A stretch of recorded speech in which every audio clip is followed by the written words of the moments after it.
Hello, and welcome to another episode of Stew and The Nunn, an online radio show and podcast focused on national security, policy, politics, and selfless service. We're here to give you an honest opinion, a different perspective, and hopefully a few laughs. We do this by not only interviewing guests, but also sharing our own perspectives and asking you, the listener, to interact with us on our chat room, via our Facebook page, and of course, on Twitter.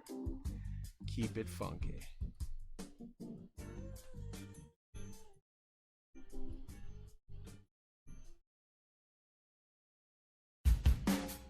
All right, everyone, and welcome to another episode of Stew and The Nunn. Got a lot of things going on here. Got about 17 screens wrapped around me. Looking at my good buddy Toby, The Nunn, here joining me tonight. What's up, brother? Oh, we are coming off probably the greatest week, 2 weeks, I think, of the year. It started off with the 1st of July, where my homeland decided that they wanted to be their own country, and they did it by a very cool conversation around a boardroom-like table, where they left, the kingdom without a fight. They were just like, we're just going to do this, and they agreed to it.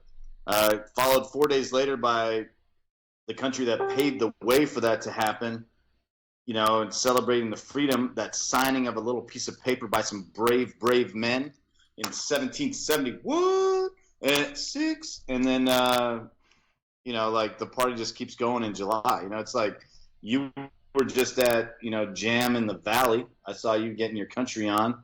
I've been here in Austin, Texas, rocking out here. It's the greatest 2 weeks, of the year for me, I think. Yeah, you got Canada Day, which you were showing your maple leaf beaver pride there, wrapped up in all kind of Canada down in Austin, and we saw that for sure. And then you got Canada Day. Hold on, I got stuff going on all over the place here. All right, and then was it 4 days later or 3 days later? I'm trying to. I thought, is it Canada Day the 1st? Yep. So, 3 days according to your arithmetic, and yeah, it's there, okay. And it's a great way to start the summer. Right. I know for a lot of people, summer's been going on for a bit. According to my kids, it's been going on for 3 weeks. But for me, I don't feel like summer officially starts till International Freedom Week. Right. Yeah, no, it's good. And, it's another amazing thing about July is that seems to be the month that we always have one of our favorite guests on the show. It just works out that way. And it's Mr. Dave Bray was joined us episode 1 in August. We started like early August, and then he joined us again almost a year later, in July 19th.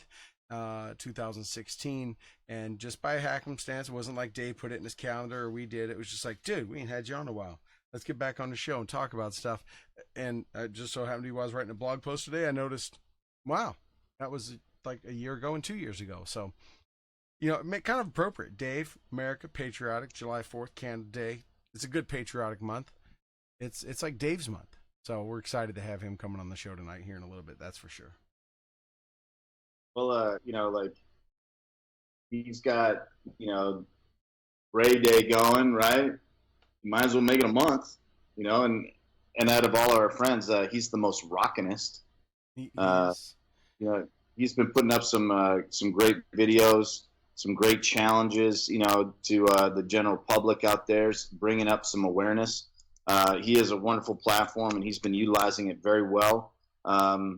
And sharing a very strong, profound message with some rock and melody. So yeah, that'd be good. He is our rockinist for sure. But you didn't mention. I want to turn back. You did mention Jam in the Valley. I was at that. I am there usually every July 4th weekend. It's a great time in upstate New York. 4 days of new friends, a lot of country music, a lot of adult beverages, cooking out, eating bad stuff. I can tell you, man, it was another knockdown, drag out, great few days. Ended capped off with Toby Keith. Just putting on a knockdown, drag out show. I've never seen Toby's. He's kind of like, one of those in your bucket list. Like, there's a few out there you want to try to see if you ever get the chance. U2, Leonard Skinner, that kind of stuff. I think Toby Keith's right up there, especially whether you're in a country genre or not. You kind of forget how long he's been around. Every song was a hit. He even said, "I'm going to go back and play some of the stuff from the 90s if y'all don't mind." And it was like, that was from the 90s? Like, I still jam on that today. And, every single song was a top. It was no song you didn't know. And then ended it with pulling out the red, white, and blue guitar and having his guys go out on the end of the stage and just grabbing up vets, males and females, filling the stage with I saw, the greatest was the Vietnam vet. He had the Vietnam vet hat on, had his arm full of this like 3-foot long bag of kettle corn. Wasn't going to let go of that kettle corn. They pulled him up on stage, man. He had that kettle corn in his arm like a baby, had his Vietnam vet hat on. They pulled up, Marines, Navy, Army. Toby surrounded himself with those folks and sang the Taliban song, and actually having them sing the Taliban song too. It was the way to end the show for sure. It was a great experience, and it was. And then we watched an awesome fireworks. But he pulled them up there, did selfies with every one of them afterwards. Hung out with every one of them and did selfies before they left the stage. Let them dance on the stage. It was a great weekend. He kind of is this iconic figure of Americana, right? And the funny thing is, I honestly believe like it happened by accident for him. But there's a guy that, smart businessman, extremely savvy, did a great deal with the USO, ended up, seeking out records and trying to beat them. His songwriting, he does the same thing. He wanted those songwriter awards, so like he, gets focused on the number of songs that he turns out in terms of writing, so that he can beat these awards. His plan to be the guy that did more USO shows than Bob Hope, like he attacked it, worked out a really good contract with the USO, made some good money doing it, made himself super popular with some of his just greatly timed songs. Like the Taliban song is a great song. American Soldier, greatly timed song. Like some great stuff there. But when you think of all the stuff from How Do You Like Me Now to like, Beer for My Horses. Oh yeah. And he opened with the American Soldier, which was awesome. He opened with that, ended with the Taliban song. He wrapped it, bookended it end to end. Patriotism. Great stuff. And he's got a great name, have you met a Toby you didn't like? Yeah, he does. Every time I see him or listen to him, I think, wait, Toby? Oh, not my Toby. It's Toby Keith. But I mix you guys up a lot. I really do. It's easy to do. Yeah, exactly. But yeah, hey, I want to, before we get going, Dave, we're going to get started just a second for our listeners. I want to just take a moment. We do our rants. We're going to talk politics tonight. We're going to talk policy. We're going to talk music and a lot of stuff. But I just want to, and Dave may talk about this a little bit in a second, but I want to take a moment, just, hope that some very sad events happened this week, yesterday, that I hope give the Americans a stark reminder that you don't have to be in Krapistan, you don't have to be in South America, you don't have to be anywhere to know that our American men fighting men and women are always putting themselves on the line. Whether they are peacetime, in stateside, or whatever, they continue to train and prepare themselves for the fight they may have to do one day. And sometimes that means bad things happen. And it's terrible when we lose someone in combat. It is really bad, and even worse if we lose them in peacetime due to accidents, just like if we were to lose them the fratricide. But yesterday, a whole bunch of Marines and one sailor, I think it was 13 was the final count, if I remember right. Air refueler, the same plane that our good buddy Taco Bell flew for years, and when he was in the Corps, just crashed in Mississippi. And last night and probably today, there's a lot of families and loved ones that are hearts are grieving, and they're getting that knock on the door. Just want to take a moment, think of that. remind your friends that maybe aren't tied, family that aren't tied to the military, or anyone else you run into that just wants to be a jackwagon about things. Remind them that, hey, our men and women are always putting their lives at risk, whether they are in Mississippi or they are in freaking Afghanistan or Iraq or anywhere else. But yeah, just a sad reminder that how we, our young men and women put their lives on the line every day. Yeah, no, it's heartbreaking. That I and a lot of people understand the harsh realities of not just the combat environment, but the overall military environment, which includes training, which includes like routine operations, and these things are dangerous. They happen. KC-130 is a in-flight refuel vehicle, and you would think that that's a fairly safe position and job. And as we seen yesterday, it's not. Things happen, and I hope God looks out for their families and helps bring them peace. And I hope those that would think to quickly run their mouths would think for a second and slowly run their mouths and understand that they got up that morning and went to work with a plan for a greater good, be it humble and modest in their position, and at the end of the day, they didn't come home, and it's sad, but we definitely honor them. And it's a strange state of affairs that we're in. Not only did we have that crash yesterday, we had a recruiting station, an Air Force recruiting station in Tulsa, Oklahoma, with an explosive device detonating. It's just from the reality of doing your job, be it as a recruiter or as an in-flight refueler. The military makes sacrifices not just on the combat, in the field of combat. So hopefully we'll get a chance to talk about that a little bit later.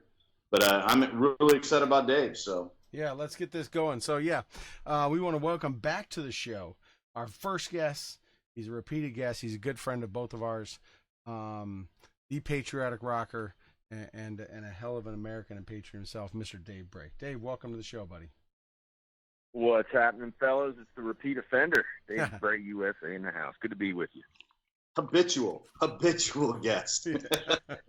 Yeah, habitually using your platform to shamelessly self-promote, right? That's all right, man. We like it. We're glad for that, we are honored every time you're able to come on and take some time out of your night to do that.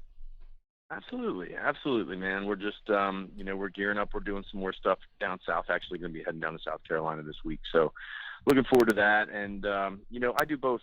I do both sort of like private events. I do political events, as most of you know, but I also do like veteran, police, first responder and firefighter events all across the country. And for those people who don't know who Dave Bray USA is, please go check out Facebook page Dave B-A-V-E Bray, B as in boy, R-A-Y USA.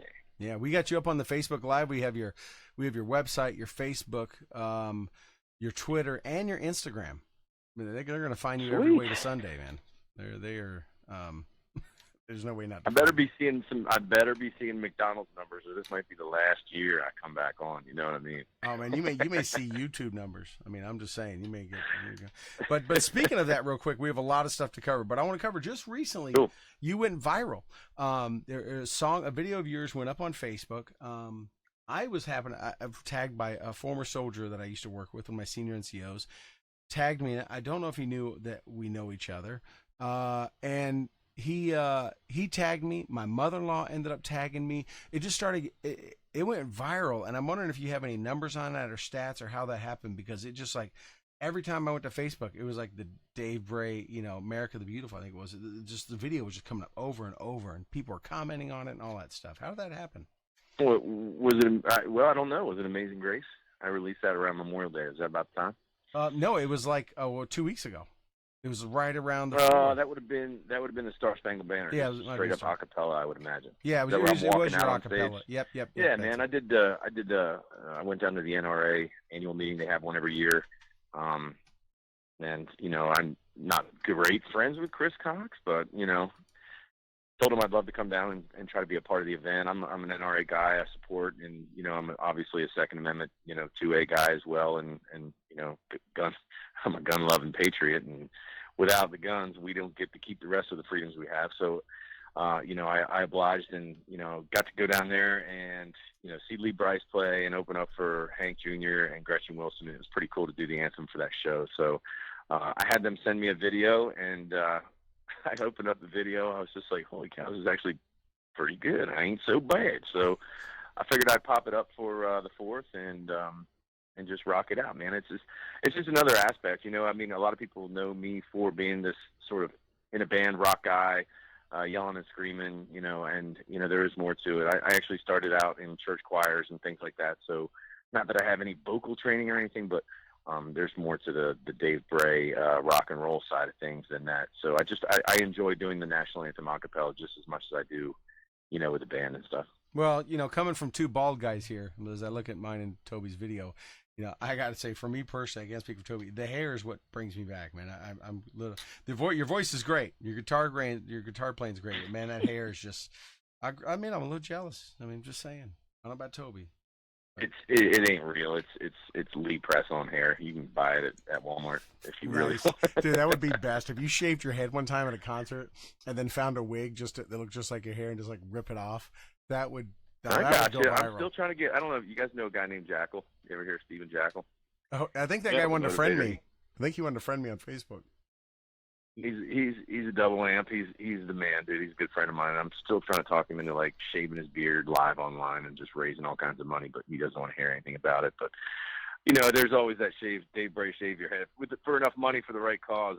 We can make it happen. I'm just gonna look like a lunatic for like 2 years until it all grows back in. But you know what I mean? I would entertain it if it was for the right cause. I would do it.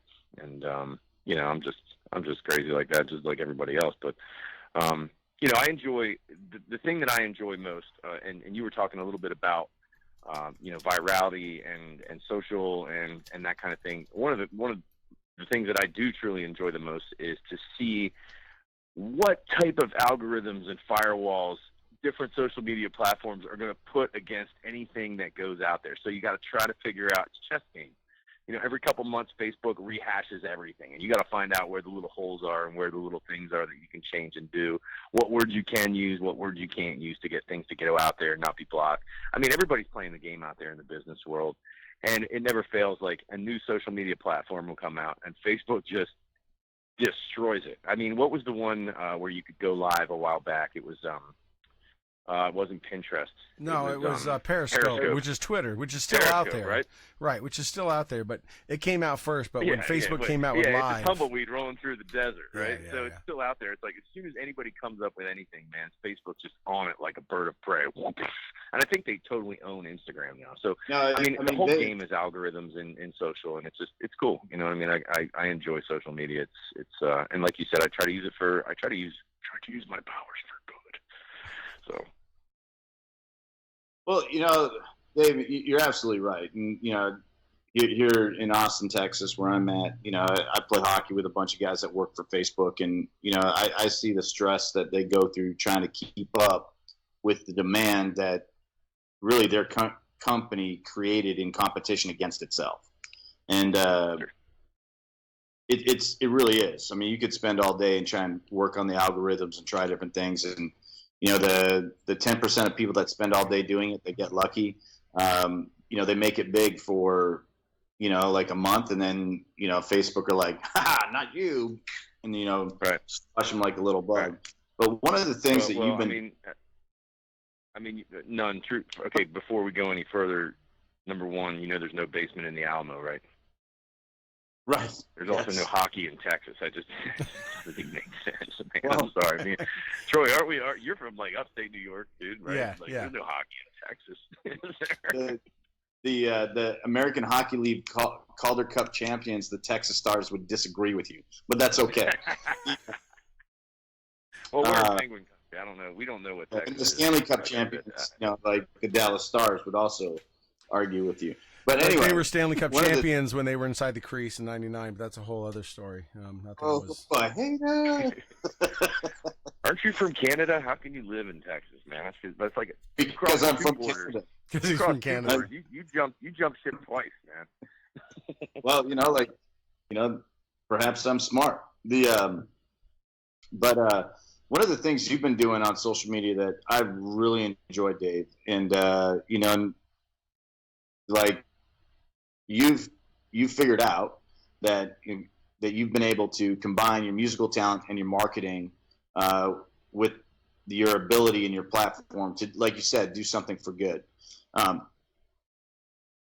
And you did Chain Melody, and one, that's not an easy song to do, but like the way you did it with a call to action, you put it out there. It was the performance was beautiful. The way that you did the video was great, and then the call to action really helped spread it. And obviously, like that kind of set the stage for, because it was probably like 3 or 4 months ago that you did Unchained Melody, but yeah, it really set the stage, for July, and the end of June, July, and what you did there, and it's just, man, like you've really been able to take a platform and make it entertaining and give people, like, so no matter what, you've got like this hook, right? That people come in, and they're like, oh, let me check out this. I like that song, or I like this. And then while you have them captivated, with your pipes and your melodic, approach to things,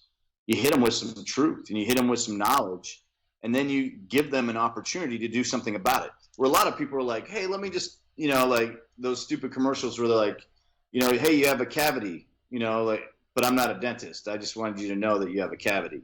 Or like the bank's being robbed, and they're like, the security guard just stands there. He's like, hey, I'm not here to stop the bank being robbed. I'm just here to let you know the bank's being robbed. Like you actually have a call to action.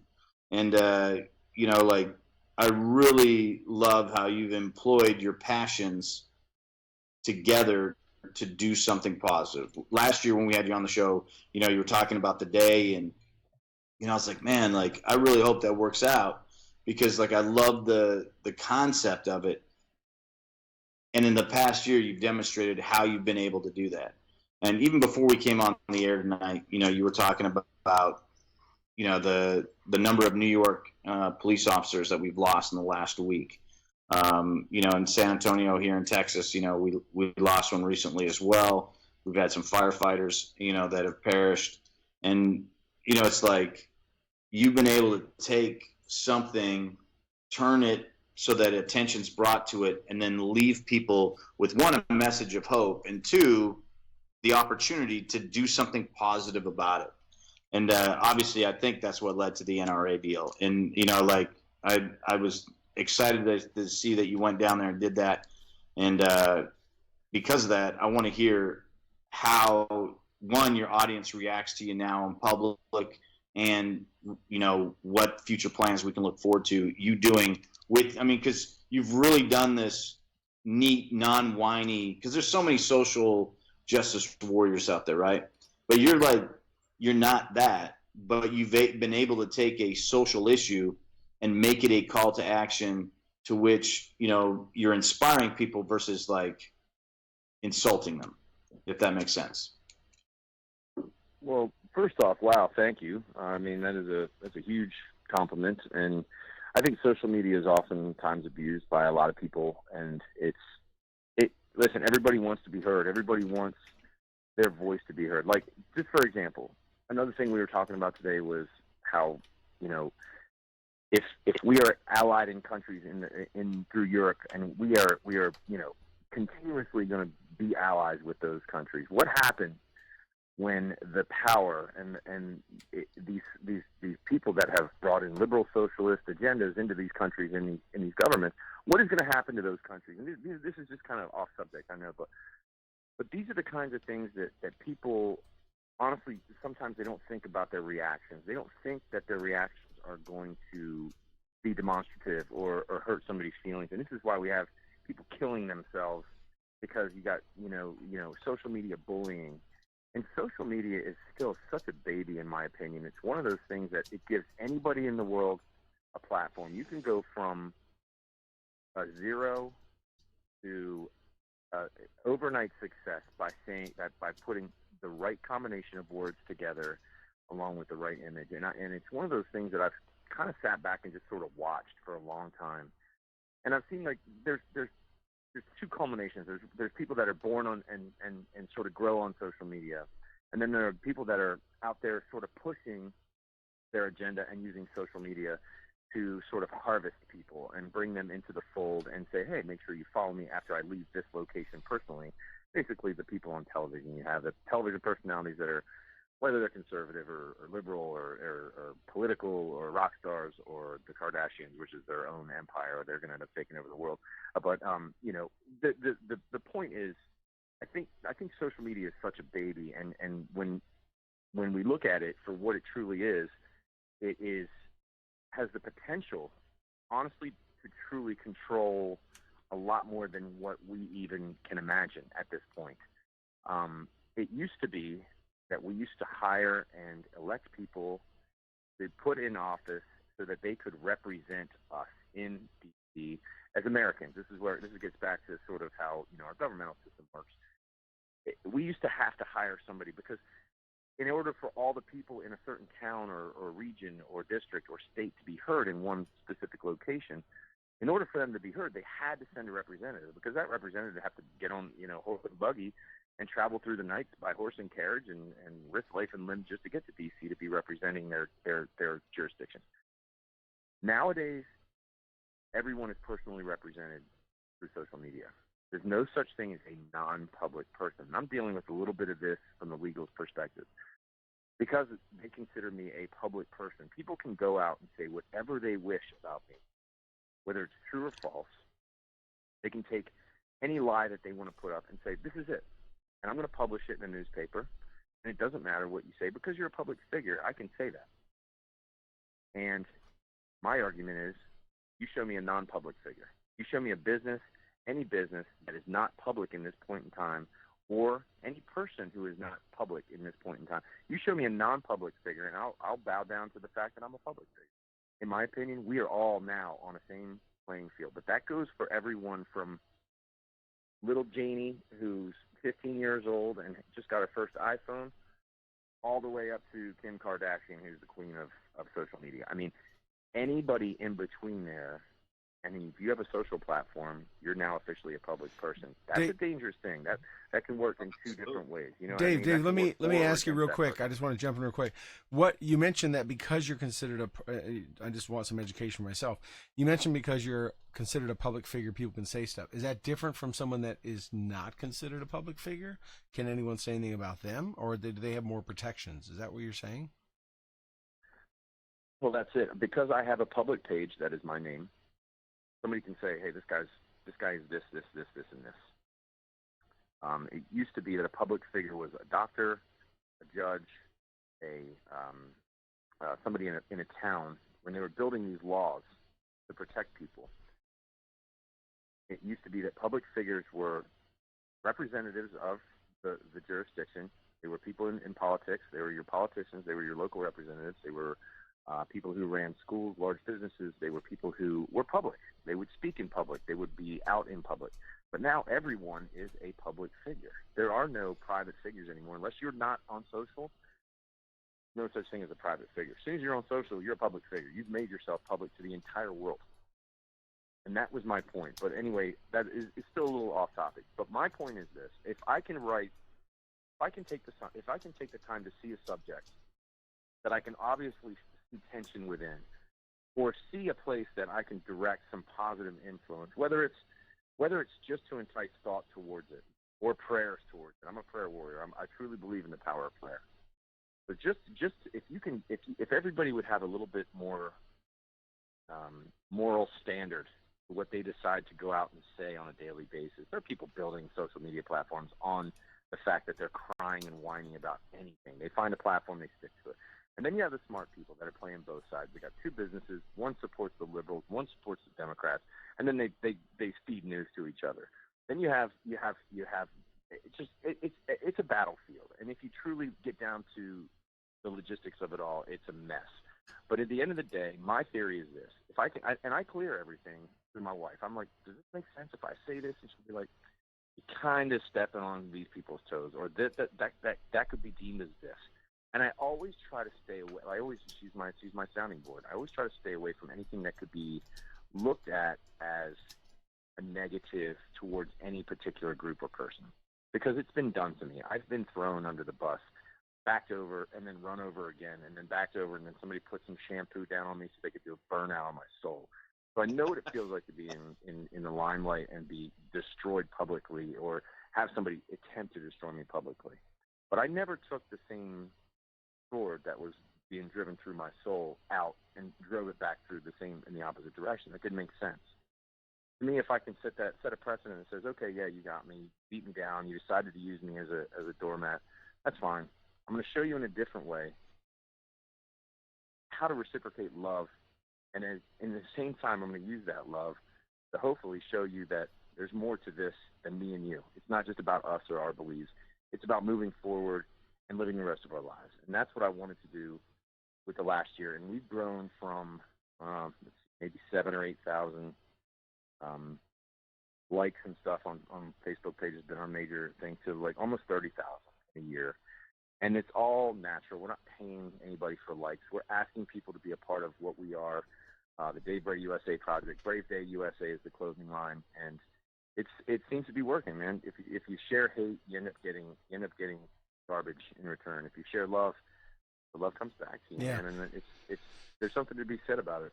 Yeah, I want to point out to our listeners, we are talking to Dave Bray from Dave Bray USA. For anyone that's tuning late, I see a few people have popped in. Definitely go check him out. And I want to point out what a smart gentleman he is. If you heard him a second ago, he runs everything through his wife first before he puts it up there. And for those that don't, you usually pay for that later. Dave, I've been blogging for 12 years now, and been writing, and some may even call me a public figure because I've had such an online presence, even though I never would consider myself that. But I don't always run everything through my wife, but she does always kind of screen it or check it. And there's been more than enough time she'll, within minutes or an hour, come to me and be like, "Did you just really write that? Like, you really put Take that?" it down. Yeah, or she won't do that. She won't really. But she'll be like, she'll come close. She doesn't need to, right? She'll be like, my wife well. I mean, she'll be like, "Is that really what you want to be saying out there in the public?" And I'll be like, "What?" And then I'll read it and realize maybe I had some emotion going or something. I'm like, okay, yeah, I'll roll that back a little bit. Sure. Yeah. So, smart move. Yeah. Absolutely. I mean, and it's something that a lot of people don't do. They have no filter. It's, I see something, I'm going live and I'm reacting to it. And that gets them enough attention, or causes enough of an uproar to create something. But it never creates anything lasting. It never creates anything monumental, and never creates anything that truly matters other than more turmoil. So my job, in my opinion, is to go out there and drop little seeds that if anybody decides to just go look for Dave Bray USA on Facebook, what am I going to find? Well, you're going to find a dude who 9 times out of 10 is always going to be wearing a pair of sunglasses, because in pictures his eyeballs like end up floating in his head and he looks stupid. But other than that, you'll find some really, really cool stuff. You'll find some great content. If you check out the store, you'll find some awesome swag and some t-shirts and some really cool stuff. If you go and download his music, you'll find very patriotic, very heartfelt and emotional stuff, along with some great drinking songs.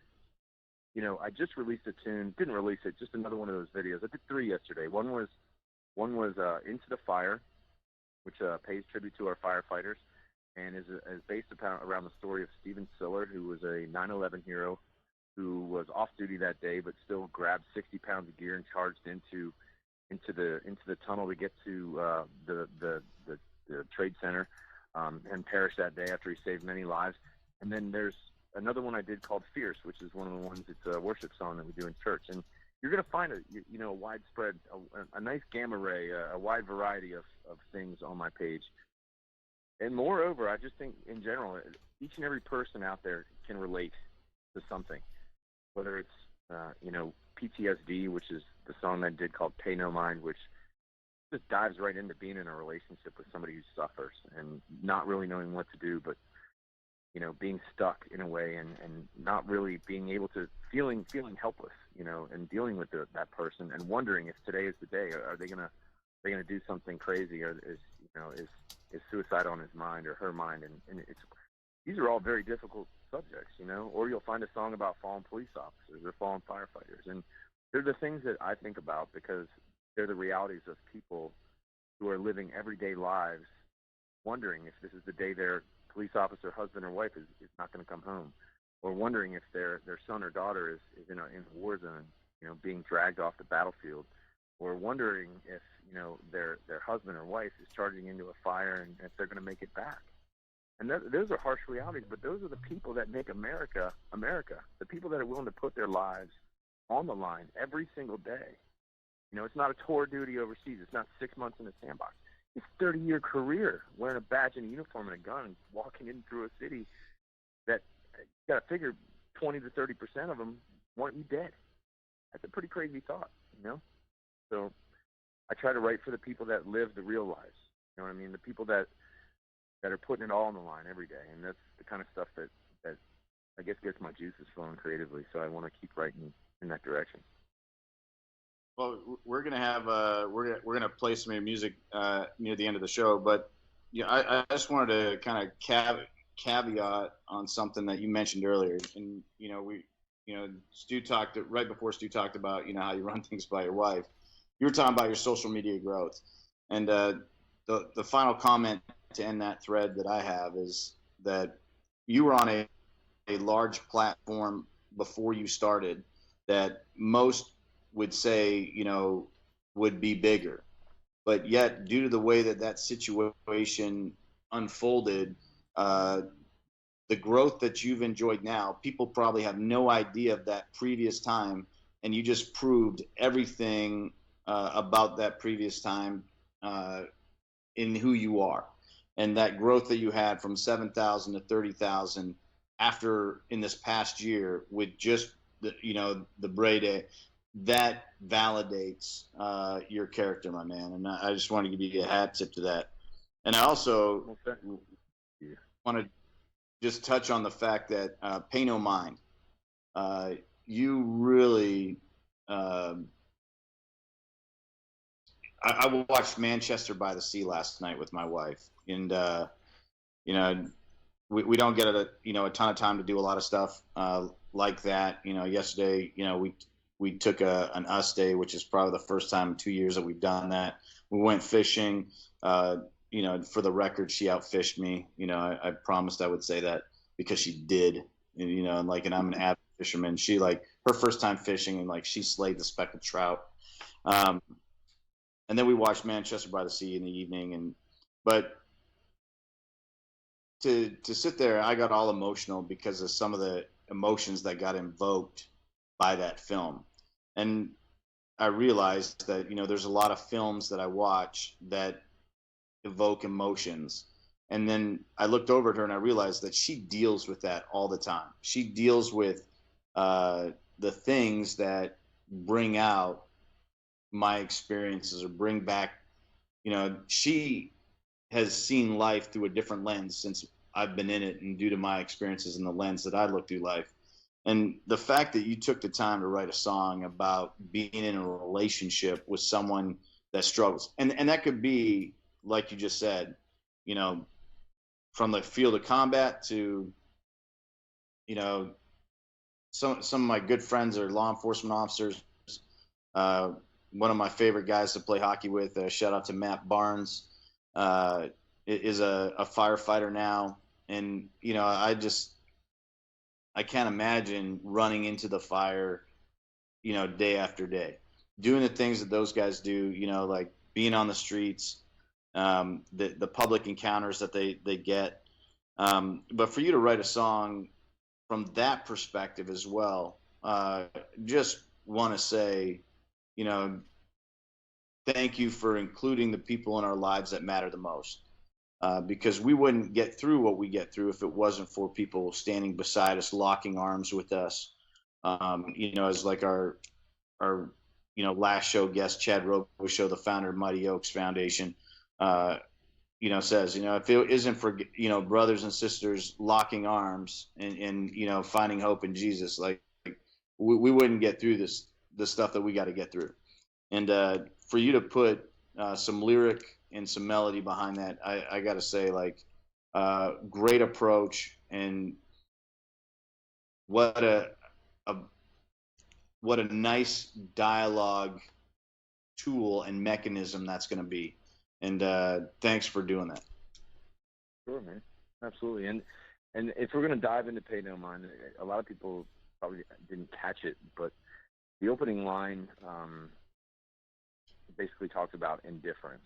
And that was the name of the song as a working title. I was getting it together. It was all about indifference, just to the point where you just absolutely do not care about your life or anybody else's life. And I think that is the point. That's why the opening line is like, this indifference is like a shell being crushed between heaven and hell, is sort of like, nothing matters.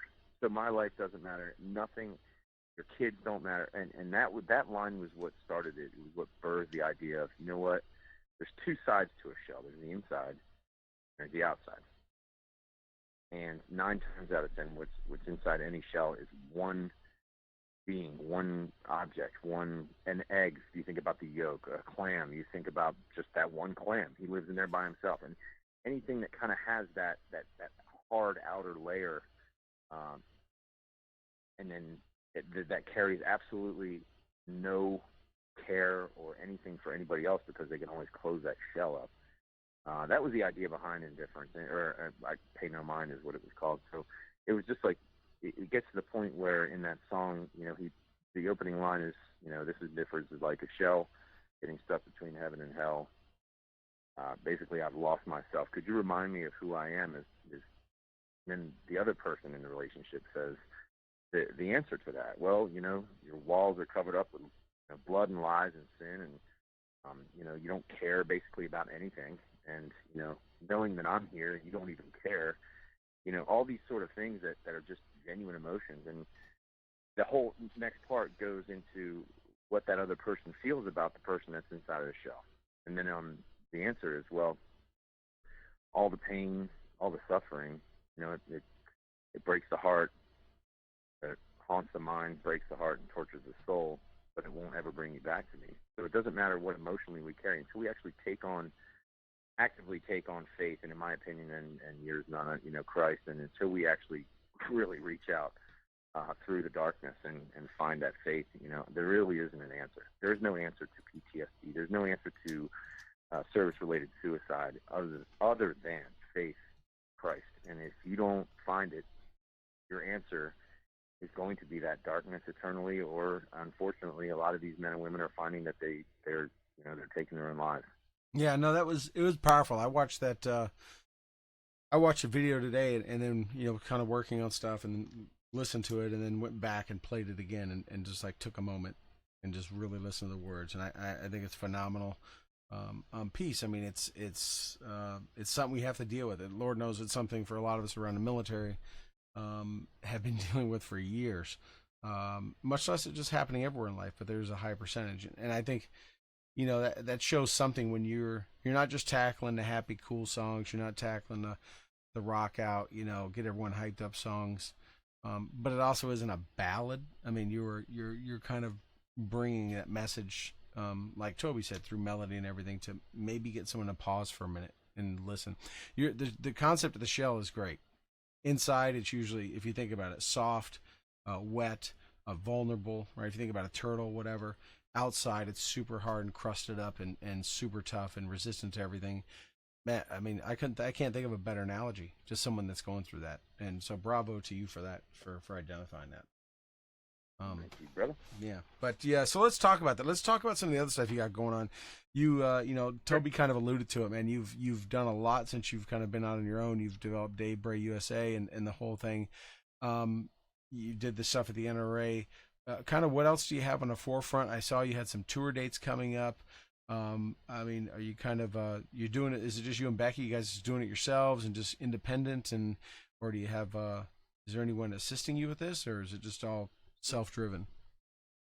Well, obviously we're the driving force behind it all. We've locked arms with some really, really great people on social who have decided to help us out. I gotta give props out to Silence is Consent. They're a Facebook page. It's kind of a blogger style page. A lot of it's rhetorical, but they do bring us some great stuff. But they've been willing to work with us and help us out. When we have something with a great patriotic message, they always help us out. So I got to give Silence is Consent some props. So guys, go to Silence is Consent, like the page, share the stuff out. They got some really good stuff. Some of it's a little goofy and rhetorical, but whatever. It's America and it's fun, and they've been very, very supportive. So I got to give them props. There's also some other really great Facebook people out there that have I call it the nest of the Dave Bray people that have just been absolute, true, genuine fans. Timmy Gibbs out there, Paula Courtney. Some of these people I can't go through and list them all. There's just too many to list. But it doesn't matter what I put up. Bam, share. Constance Cabetta. Some of these other names out there. They've just been. And you can see their comments underneath. Bobby Lagham, he's been out there. I mean, when you have a good 100 people below you that are rooting you on, and all it takes is a push of a button just to send your stuff downrange. I think you get 100, you can turn that 100 into 150, and you can turn it into 1,000, and that's kind of just what's happened. And again, social media, we've already forgotten what happened 2 days ago. I mean, unless it's like a Kathy Griffin moment. Like, we forget it, you know what I mean, for the most part. And I've probably been forgotten by more people than remembered. But those who have remembered me have absolutely been some of the best, like, fan group of people that I've ever met. These are prayer warriors. They're Christians. They're battle-hardened patriots. A lot of them are war fighters who are like, listen, dude, I usually listen to Five Finger. But when I truly need a moment myself, to get deep down inside and what's going on the inside, I listen to you and your shit, dude, and I like that. Sorry, I just said the S word. No, that's all right. That's all right. You can do that here. No, that's you bring up something. Like say, listen to Five Finger, I love Five Finger. Listen to Toby Keith, listen to whatever. But sometimes they just need some self-reflection, and that's awesome. And I think you just came up with some possible lyrics for a new song. When you just made the statement, you've probably been forgotten by more than you've been remembered. Take that, man. When you said that, I heard a lyric in a song right there. I don't know how it would work out. But I think you got something going. But yeah, so you're active in politics. You got a lot of things going on there. A lot of stuff's been happening, man. You can't. A Friday ends and you're like, okay, things are coming. Man. I've been throwing everything but the kitchen sink downrange. So, I mean, everybody's active in politics. This is one of those things that drives me nuts. Like, everybody's like, no, we're apolitical. That's the first lie. As soon as somebody tells me that, sometimes I'm like, just get out of my face, you're a liar. Everyone is active in politics, and if you're not active in politics, then you're not paying attention, and you need to be. So, yes, I am active in conservative politics, and I am against what is happening to our nation by what they call the peace-loving movement of the liberal left. It drives me absolutely nuts. These are the same people who believe you shouldn't have guns, but meanwhile, everybody in their cabinet has them. It's ridiculous. So the double standard has to stop. Like, it's time for the adults to start running the country again. I'm so proud of Donald Trump and his administration and who he's picked and his cabinet. He's got an amazing platform. I cannot wait. We've heard, 7-8 months of whining. We're still whining about an election. We're still blaming Russia for everything in this country going wrong. Meanwhile, we're burning everything we possibly can, throwing any kind of tamper tantrum we possibly can. And this gets back into, yes, I am involved in politics, mostly stateside, but this gets back into what I was saying earlier. If you get down into the root of what radical Islam and the Islam nation is about, it's about overtaking. It is a cockroach mentality. It is about spreading the nest as far and as deep and as wide throughout the underbelly of the Western civilization, any Christian civilization you possibly can, to destroy its foundations and take over it one step at a time. Now we've given them social media, and they're using that to grow. And I got a big, big problem with that when it comes down to our European nations and the fact that if we are going to be allies with European nations, we had better set a better example for what we are tolerant of, and better be making daggone sure, if we're going to be standing with Israel, that we are truly standing with Israel. And if we are truly standing with Israel, then we need to be non-tolerant of these quote-unquote allied nations who are giving way and giving their government and their power over to Islam and slowly being deteriorated by their socialist agenda, which is allowing radical Islam to slowly infiltrate. And I got a big problem with that. And I want to know. I want to know what your perspective is and what your thoughts are on the future for our allied countries. No, I think there's a direct. I think there's a direct correlation. You look at what's been happening in Europe. I mean, it up to a couple weeks ago, it was. I was telling my wife, it was almost daily. There was either a terrorist attack over. I mean, if you look in the last half of June, almost every day there was either an attack on a law enforcement officer in this country, or there was a terrorist attack overseas. I mean, how many more attacks can France go through, UK go through, Germany go through, all those places like that. I've talked to people that are everyday citizens in those places, and they are as fed up. They sound like they live in Texas. I mean, they're as fed up as anyone else would be here. But those that represent them just seem to have such a different, skewed representation of that country. You talk to the actual people, and they're people in Australia the same way. They are ready to just clean house, but because of a lot of them don't have a Second Amendment. I'll just say that. There you go. And if you trace it back, where's the most violent state? What's the most violent city? Trace it back to when they started abolishing guns. Go back to where they started abolishing guns from the citizenry, and you'll find the most violent cities, one place at a time. And now we're going to legalize marijuana, okay? So, and I don't have a problem with recreational marijuana use. You want to smoke weed, go ahead. But the point is, you're legalizing it, and you've now opened up the infrastructure that has been in place, the entire infrastructure. Now, I hope there's a game behind this. I hope somebody's paying attention to where and what is happening as far as who's transporting what where. I hope if you call it dyeing the bills. When somebody robs a bank, that a dye goes off and be able to follow those bills and trace those bills. I hope someone is dyeing the bills so that we can find out exactly what type of infrastructure was in place for medical marijuana to all of a sudden become legal, because the infrastructure isn't changing. I mean, we can change. You can legalize marijuana, and the price of heroin will go up, and it will be much more used, much more recreationally. The war on drugs, my friends, is a mess, and it is. I don't know what the answer is. I have no idea what the answer is there. I don't even know how we got on this subject. The point is, there's some serious issues at hand. There's some serious issues at hand when it comes down to that. But what I'm saying is, it comes down to paranoia that comes with some of the drug use, and now you're going to talk about legalizing. And you're also going to have gun bans in place. All three, the combination is a triad of chaos that I don't want anything to do with. I don't want my kids anything to do with it. Well, I want to circle back on a couple things because, you said that we had, 9 months of, or however many months, 6, 7 months of, whining and crying, right? 9, I guess, from the election. But in that period of time, we have put a literal and figurative stranglehold on ISIS. Lieutenant General Townsend recently did a congratulatory speech to the country of Iraq on the liberation of Mosul, the strong point of ISIS in Mosul. So while people have been crying, this cabinet have been out there getting it done.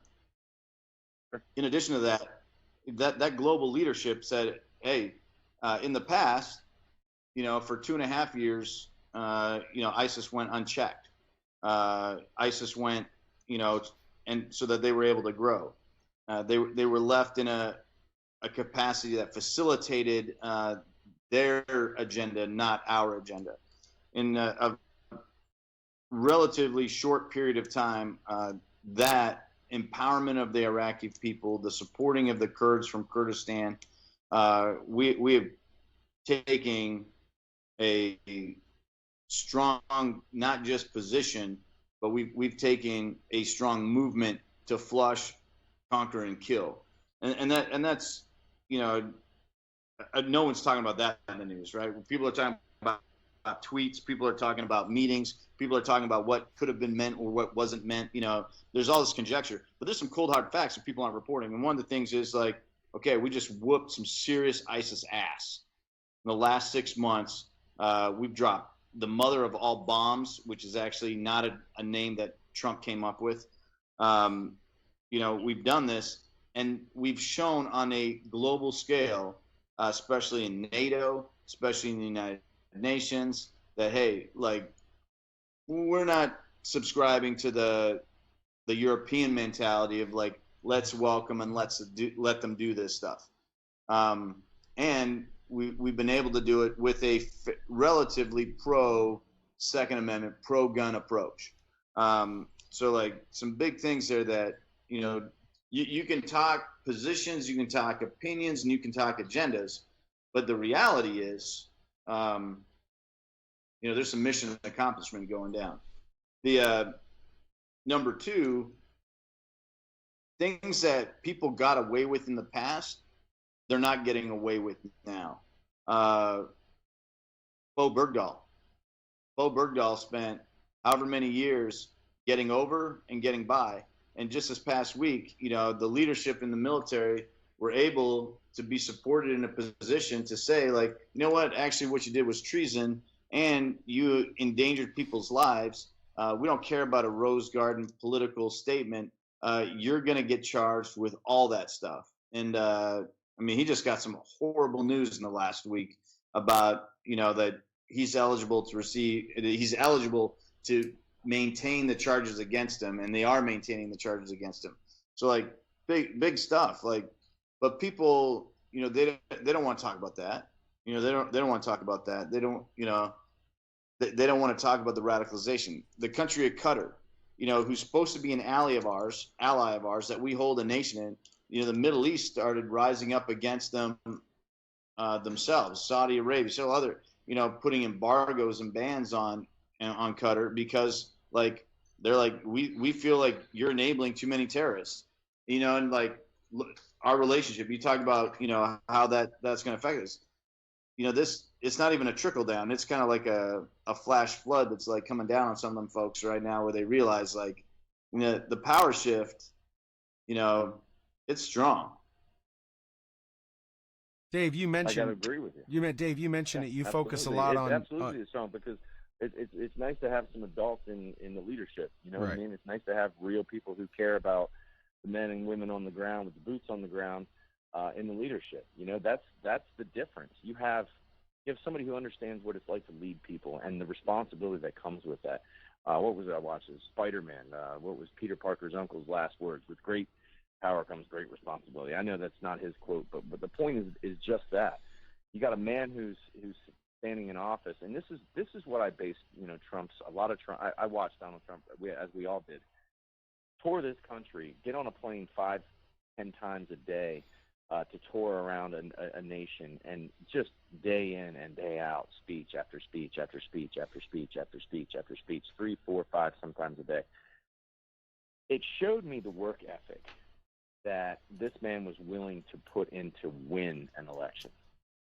Now we're seeing that work ethic come to fruition in office, and I don't think he's even scratched the surface. I think I don't think you're just going to see a changed United States. I think you're going to see a changed planet. I think Donald Trump is going to be Planet Trump. He's going to put a T on the moon before you know it, and it's going to be big. I think there's some huge things a giant shift in through the Middle East and Europe. I think you're going to see a large scale. I don't want to say war, but I'm going to say aggressive military action towards radical Islam. And I think you're going to see an empowerment through the people in this nation when they see what we can do in our own nation. I think that it's going to turn into fixing our large cities infrastructure-wise, but also through people and jobs. And I think there's a lot of big things coming for Trump and what he can do. I just hope that we can keep him in office, give him the 8 years to do what he needs to do, because in 7 months, like you said, the power shift has been immense, and it's so nice to see like adults doing what needs to be done in this country.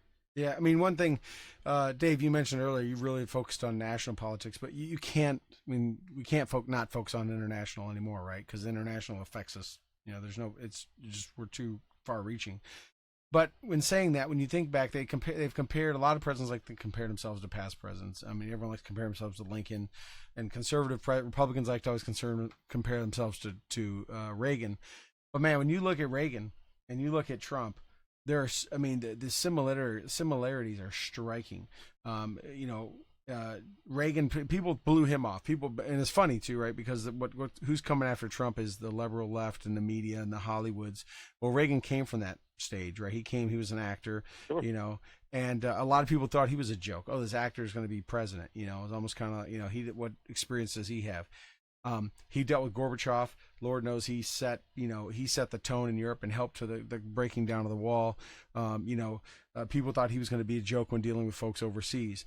When Trump first went overseas there a few months ago, when he did that record-breaking trip to Saudi Arabia, to Israel, and to NATO, the whole world was watching. Every U.S. media out was watching, waiting for him to mess up or do it. And of course, they tried to pick apart any little thing they could. He just went overseas again. And I bet you 85% of Americans didn't know it, at least until the media started going off because Ivanka Trump sat in a seat. No one even realized he went overseas. I mean, it wasn't the media wasn't covering it because he went over and showed that he can be that the hype and the stuff he did during the campaign was for the campaign. I think anyone with common sense realized that. He went over there, and as a businessman as he is, as a negotiator, dealt with it. And even calling NATO out to their faces, which of course a lot in the left kind of pulled apart and criticized him on. And now he just when he was just over there, he got invited by the French president, the one they said was a anti-Trump president and is against everything that Trump's for. Just personally invited him back to France next month, and he's going back to France next month for a personal trip. Right. And what do you think? What do you think these guys are talking about? Yeah. Hey, I see what you're doing. Show me how. Right. Right, exactly. That's what they're talking about. Hey, I see you just took over, not to take over America, but put a huge political shift right through the heart of America in the last 7 months. You changed in the last 2 years of your campaign the complete mentality of a nation. Right. And has brought forth the emotions of what your nation needed. How do I do that for my people? That's what those leaders are saying. How did you do it? But Trump's been doing it for years, man. Trump's been doing it long before that. He's been like. But we can go back and forth into what do you call it? Being bankrupt. But our country's bankrupt. Every country out there. Dude, our country's. If you look at how much we owe, we're bankrupt financially, and by God, we are bankrupt spiritually for sure. But sure.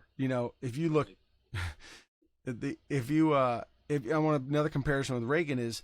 When Gaddafi tried his thing, Reagan, knocked him across the nose. When he came in, he told the Iranians, you better let our people go. You look at what happened. North Korea last week launched the biggest, largest, longest range ICBM missile they've ever launched, the most successful launch they ever did. Now, we all know from the military, when you plan things and you plan training things or tests or this or that, it's months and months in comparison. In less than a week, we just tested an ICBM killer for like the 17th successful test. If that wasn't a directive from DC to say, okay, they showed something, let's go show something back. Let's keep them in check. They're not just going to push us over. I just don't see how Americans not seeing this. But am I the only one? Am I the only one when the Obama administration says, "Oh, we finally took out Omar Gaddafi"? Was I the only one that was kind of like, I don't know if that was too smart, man.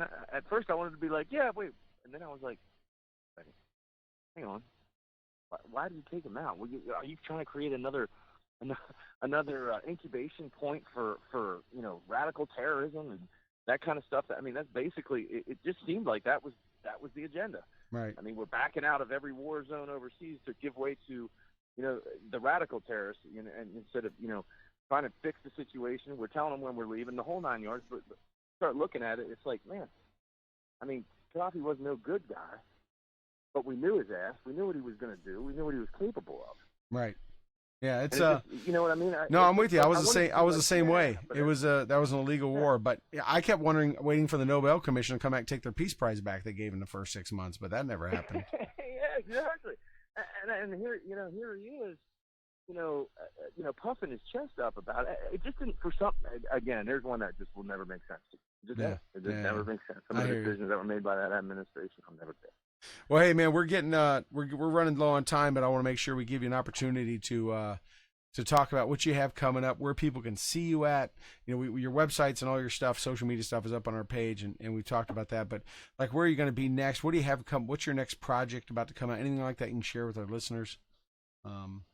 Well, I am putting together a record, and if people want to support, and all I'm asking for is go to davebrayusa.com. Pick up a T-shirt, pick up a patch or something. We got doll caps, that kind of stuff. Just swag, standard issue swag here. But I would love to see, a little bit more support from that. Let me finish this record. As many of you know, I'm, on my own. I'm doing my own thing. I'm looking for people to lock arms with. If people want to get involved and want to move forward with some really cool entertainment, want to use my music, let's do it. I'm also emceeing events and doing all kinds of stuff across the country. So go to bands in town, check me out there. Check out my videos, share them out, and just thanks for the love, man. I already get, I feel like, more than what I deserve when it comes to attention and appreciation. So I'm just grateful for that, first and foremost. And if people that haven't heard me yet, want to hear more of me, go to my YouTube page, subscribe there, and you'll be able to get to see all the new stuff I'm putting up. Awesome. Well, hey, man, Toby, if you have nothing else, I want to thank you, Dave, for giving us some of your Tuesday evening and coming back and joining us for our third year in a row. Well, no doubt, man. I'll see you guys next July. Well, hopefully before then, but if nothing else, it'll definitely be next July. Well, keep an eye out. We're going to have a new album out before the end of this year. I'm looking forward to it, and there's going to be some other great videos coming up. Again, Dave Bray USA on Facebook. That's where I start usually all my promotion. So you'll be able to get on the front lines there, and obviously on YouTube. So thanks again, guys. Take care. Be well. God bless. Don't forget to stay the course. Finish the fight. Hey, never before surrender. you go, Dave. I will see you all on the other side of freedom, my brothers and sisters. Hold on, Dave. We got one last thing for you to do before you go. Thanks for tuning in, everybody. But Dave, why don't you go ahead and introduce your song that we're going to play here. I believe it's Amazing Grace we got teed up, Troy? Yep, that's right. And why don't you introduce that, and we'll roll out from there. Hey, what do you want me to call the show? Stew and The Nunn. Is that what you want me to call it? Yeah, that's where we are, Stew and The Nunn. All right. That's what we're called, Dave. Thanks for noticing. Are you recording it? Yeah, No. Are you recording? It's live, Dave. We're broadcasting, dude. We're still broadcasting. Ready? Action. Hey, what's up, guys? This is Dave Bray USA. You are listening to Stew and The Nunn, and this is Amazing Grace.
Thank you for joining us for another episode of Stew and The Nunn Radio. We hope you enjoyed your time with us because we have enjoyed sharing our time with you. Be sure to check out stewandthenunn.com in addition to asking us questions and interacting with us on our Facebook page and Twitter. We look forward to seeing you next Tuesday at 8 p.m. Eastern here on Spreaker and Facebook Live. Also, we'd like to thank our sponsors, Warrior Media Solutions, BlueHammer.com, Veteran Outdoors, Graybeard Publishing, and Mighty Oaks Warrior Foundation. Don't forget to like our Facebook page and follow us on Twitter. Thank you again, and have a good night.